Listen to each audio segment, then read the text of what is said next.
Valentine's is coming. Ang tanong, may idea ka na ba kung anong ibibigay mo sa special someone mo? Kung wala, halina't dumaan dito sa Burnham Market Encounter.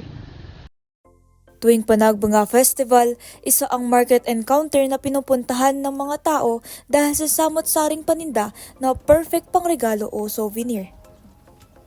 Hinding-hindi ka mauubusan ng choices dahil andyan ang pang-outfits, accessories, at mga pagkaing siguradong mabubusog kayo.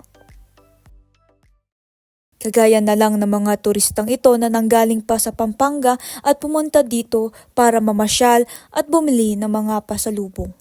Yes, magaganda yung deals kasi yung mga 6 for 100, and ano naman, nakakatipid naman kahit paano. Bukod sa mga gamit at pagkain, isa sa kinaaliwan ng mga kabataan ngayon ang Baguio Cosplay and Novelty Shop.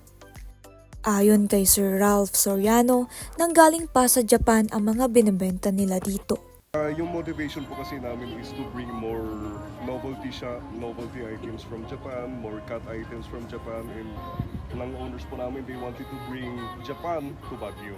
Okay. The prices is from around 50 pesos, and then it can reach more than 1,000 or more than 2,000.